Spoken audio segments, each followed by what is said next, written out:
Bismillahirrahmanirrahim. Alhamdulillahi Rabbil Alamin. Wassalatu wassalamu ala Rasulillah wa ala alihi wa sahbihi ajma'in, amma ba'd. Assalamualaikum warahmatullahi wabarakatuh.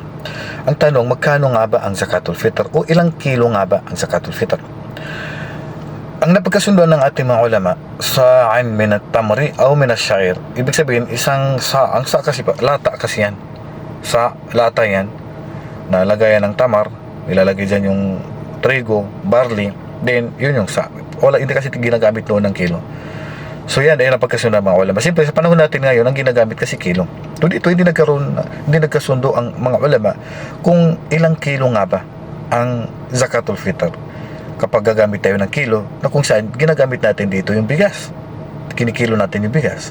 So ito ay hindi na pagkasunduan ng mga ulama. Kaya naman, dahil dito, may nagsabi sa mga ulama na 3 kilo ng bigas. May nagsabi sa mga ulama na 2.5 kilo. May mababa pa dyan, 2.4 kilo, 2.1 kilo, 2.2 kilo, 2 kilo. So depende pa sa mga uri ng bigas. So ito po ay opinion na hindi na pagkasunduan ng mga ulama. Ibig sabihin, kung mayroong makapagbigay ng zakatul fitr na 2.5 lang ang binigay na 2.5 kilo ng bigas, ay tanggap yan. Okay? Mayroon din nagsabi na kung naibigay niya is 3 kilo, siyempre yun ang pinaka mainam. Siyempre kung mas dumami ay mas malaki ang gantimpala. Pero yung obligado sa kanya na ibinigay lang niya is 2.5 kilo lang ibinigay niya, so dahil may opinion din sa ating mga ulama, ay tanggap pa rin yun. Kasi po, hindi naman po na pagkasunduan ng mga ulama ilang kilo talaga yan.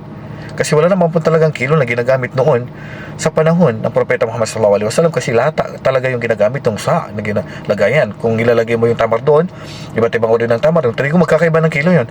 Punuin mo ng trigo yun, punuin mo ng barley, punuin mo ng tamar, magkakaiba ng kilo kung sa panahon natin ibabase yun. Kaya naman, normal na hindi talaga magkakasundo ang mga ulama kung ilang kilo talaga ang dapat na ibigay natin na zakatul fitr. Kaya para hindi na tayo mahirapan, 3 kilo na lang po ang ibigay natin na zakatul fitr po kapag ang zakatul fitr natin ay bigas po. Okay. Paano kung pera? So yung halaga ng pera, yung normal, at saka yung hindi naman pangit na uri ng bigas, yun yung kukunin ng presyo. Kung ang presyo ng bigas is per kilo niya is 5 real, so 15 real. Kung 50 pesos, is 150 pesos. So yan po yung total na ibibigay natin na zakatul fitr sa bawat isang tao yan. Sa bawat isang tao ay 3 kilos ng bigas, o kaya ay 150 na pesos kung yun po yung presyo niya, o 15 real kung yun yung presyo per kilo, na tamang-tama ang ganda uri nung bigas na yun.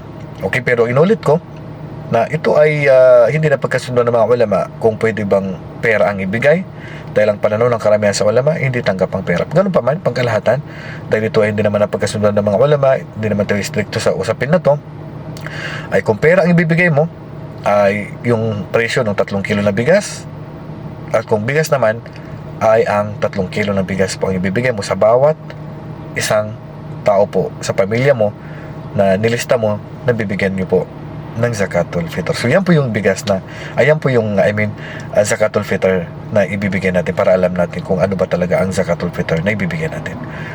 Wallahu a'lam. Wa sallallahu ala nabiyina Muhammadin wa ala alihi wa sahbihi ajma'in. Assalamualaikum warahmatullahi wabarakatuh.